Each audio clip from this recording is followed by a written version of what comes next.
जोङो जा दख'रसे हायावनो रायजो जानानै दं बे हायानो जोंनि। बे बाथ्राखौ बुंदों BKWSनि गाहाय मावफुं सोद्रोमा CM मिहिनेश्वर बसुमतारी। फैगौ 8 जुन खालारखालि कार्बि आंलंआव अट'नमास काउन्सिलनि जानो गोनां बिसायख'थिनि थाखाय BKWSनि गाहाय मावफुं सोद्रोमाजों लोगोसे गुबुन गुबुन राजखान्थि दोलोनि दैदेनगिरिफोरखौ BJP दोलोनि बिजाथिखौ देरहासार खालामनो गोख्रोङै हाबा मावबाय थानायखौ नुनो मोननाय जादों। बेबायदिनो BKWSनि गाहाय मावफुं सोद्रोमा मिहिनेश्वर बसुमतारीया कुलनि बर' गामि 2 नं जयपुराव बिसायख'थि फोसावदिं मेल खुंनाय बादियै फैनानै कार्बि आंलं जिल्लानि जानो गोनां बिसायख'थियाव BJP दोलोनि बिजाथिनो भट होनानै देरहासार खालामनो रायजो राजाफोरखौ खावलायदों। कार्बि आंलं जिल्लानि बर'फोरनि थाखाय हाजोआरि ट्राइबेल गनायथि मोननांगौनि थाखाय लोगोसे कार्बि आंलं जिल्लानि बर'फोरनि गासै जेंनाखौ थाबैनो सुस्रांनांगौनि थाखाय एबा बेनि हाबा मावनांगौनि थाखाय BJP दोलोनि बिजाथिखौनो देरहासार खालामनो भट होनो BKWSनि गाहाय मावफुं सोद्रोमा मिहिनेश्वर बसुमतारीया कार्बि आंलं जिल्लानि रायजो राजाफोरखौ खावलायदों। आं होनो थांनायनि सिगां जोङो फैदों दाखालिनो फैदों जोङो सनिबारखालि सफैदोंमोन। दिनैजों सानथामाव आगान होबाय। दा दिनैहाय जोङो बेवहाय फुलुनि बर' गामि जोंनि बेवहाय आरो इउथ एन्ड इक' क्लाबनो बे स्कुलनि आरो बे 2 नं जयपुर बावहाय जोङो फुलुनि गामियाव दा सफैदों आरो थांखिया बेनो फैगासिनो थानाय कार्बि आंलं अट'नमास काउन्सिलनि जि बिसायख'थि जानो थांगासिनो दं 8 जुनाव बावहाय जोङो जोंनि बर' रायजो राजाखौ BJPनो भट होनांगौनि थाखाय जोङो खावलायफैदों। थांखिया बेनो जोङो जोंनि जि मोनसे मावनो लानाय बा जोङो जि रायजो राजाजों मोगा मोगि जानायाव बे बाथ्राफोरखौनो रायलायदों। जोंनि हारिनि रैखाथि थामोन्थाया बोरैहाय जोरसार जागोन बा जों बोरैहाय बेनि मावनो गोनां खामानिफोरखौ मोजाङै मावफुंलांनो हागोन बेफोरनि बाथ्राफोरखौनो जों लानानै रायजोजों रायलायदों। दा बाथ्राया आं बा जोङो फैनानै बेवहाय रोखा जाफैदों कार्बि आंलं जिल्लानि सिङाव रायजो जानाय जोंनि बर' बा ट्राइबेल हारिनि जि मोनसे थासारि हालोद बेयो जोबोद दुखुनांथाव बाथ्रा। जों गोबां जायगायावनो बेरायबाय दाख्लिनिफ्रायनो आरो धोनस्रि बियाबाव जोङो रासिन बेरायदों।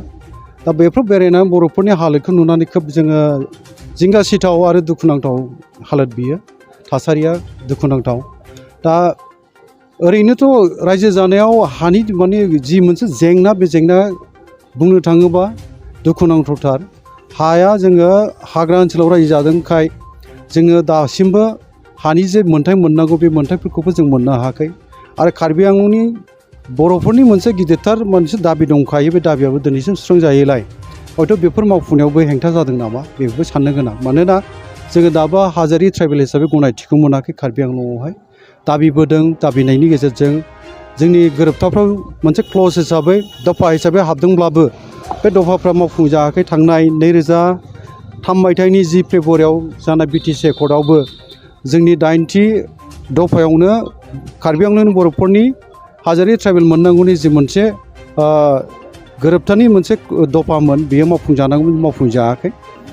आरो नै दा BTRनि जि मोनसे गोरोबथा बावहायबो जोङो दफा हिसाबै मोनबोदों दासिम मावफुंजाथ'वाखै। मिजिं थिदों मावफुंजागोन होननानैहाय। दा बाथ्राया बे जोङो जाय दखरसे हाफ्राव रायजो जानानै दङ बे हानिनो जों दा बिगोमा नङा। आरो जोङो गोबां जोंनि सरकारनिफ्राय मोननो गोनां खाबुफोर बेफोरनिफ्राय जों गोजानाव थानांदों। मानोना रेभिनिउ हा नङा नालाय गामि नङा नालाय। रेभिनिउ गामि नङाब्ला बेवहाय नोंनि माखासे लामा बानायहैनायानो जा इलेक्ट्रिसिटि लांनायनि बाथ्रायानो जा दै मोनलोंनाय खानो रोंनांगोन। बावहाय मोननाय मोनैनि गोबां बाथ्रा जोङो खोनानो मोन्दों। जेबोआनो गैमारा मोनमाराखै। दिनै बुंनो थाङोबा नोङो अरुनदय आसनिनि बाथ्राखौनो बुं बा बिब्दिनो जोंनि रेशन कार्ड मोननाय मोनैनि बाथ्राखौनो बुं जब कार्ड मोननाय मोनैनि बाथ्राखौनो बुं दै लोंनो मोननायनि जल जीवन मिशननि बाथ्राखौनो बुं लामा सामानि बाथ्राखौनो बुं इलेक्ट्रिसिटिनि बाथ्राखौनो बुं गासैयावबो जेंनायानो जेंनानि जेंना जों मोनफैदों। दा बेफोर जेंनाखौ मोनसेनि उनाव मोनसे सुस्रांलांनांगौआ जोंनि गासै बर'नि माहारि आफादफोर आरो जोंनि साननो हनो गोरों रायजो राजाफोर गोरोंसाफोर गासैबो ज' जानानै जोङो थांखियाव ज' जानानै खामानि मावाब्ला उननि समावबो जेंनाफोरखौ सुस्रांनांगौआ जोंनि थाखाय गोरलै जाहैनाय नङा।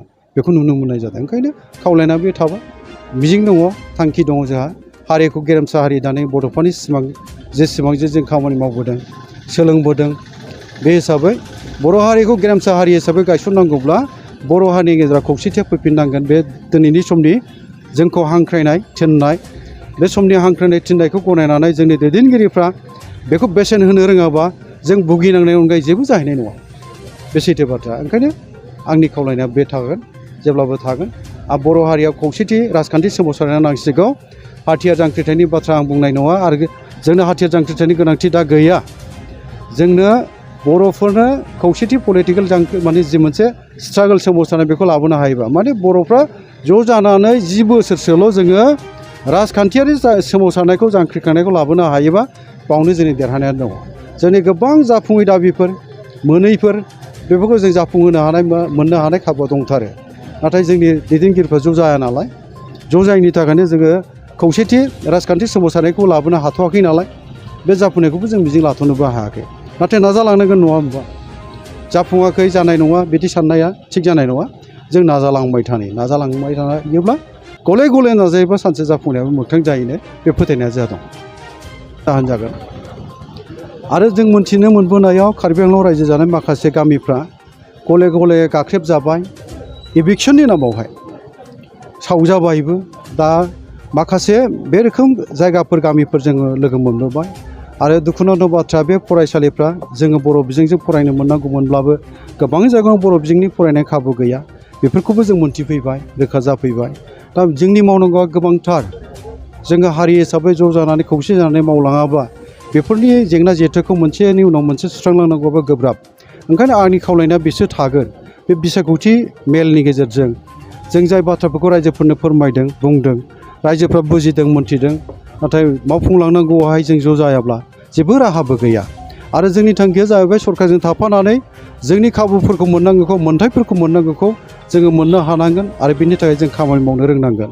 बा जोङो बेखौनो बुंदों जे जोङो बर'फ्रा साफ्रोमबो दिनैनि समावहाय गावबा गाव रोखा जानांगौ, साग्रिद जानांगौ, सांग्रां जानांगौ। नङाबा जोङो फैगासिनो थानाय समावहाय जोंनि जि मोनसे खाबुफोरनि थाखाय जुजिनाय बा जों जि दाबि दावा खालामबोदों बेखौ गासिबो आद्रि जालांनोबो हागौ जुदि जों सम थानायावनो ज' जानानै हाबा मावनो रोङाब्ला। बे मोनसे बाथ्रा। ओंखायनो आंनि खावलायनाया बे थागोन। जोंनि जोनोमानो जुजिनायनिखा। जों जुजिबाय गोबां जुजिगासिनोबो दङ आरो जुजिलांबावनांगोन। आरो जों जुजिनायनि गेजेरजोंसो माबा नङा माबा जों मोनबोगासिनोबो दङ। ओरैनो जों जेबो मोनाखै। ओंखायनो दिनैनि समावहाय जोङो मोन्थिदों कार्बि आंलंनि फैगासिनो थानाय कार्बि आंलं अट'नमास काउन्सिलनि जि मोनसे बिसायख'थि जानो थांदों बावहाय बिजेपिआनो सरकार दागोन बेयो रोखा। ओंखायनो जाय दोलोआ सरकार दागोन बेजों थानानै जोङो भटखौ होनानै जोंबो सुबिदाफोरखौ खाबुफोरखौ लानो रोंनांगोन। राहाफोरखौ जोङो लानो रोंनांगोन। बावहाय मोननाय मोनैनि गोबां बाथ्रा जोङो खोनानो मोन्दों। जेबोआनो गैमारा मोनमाराखै।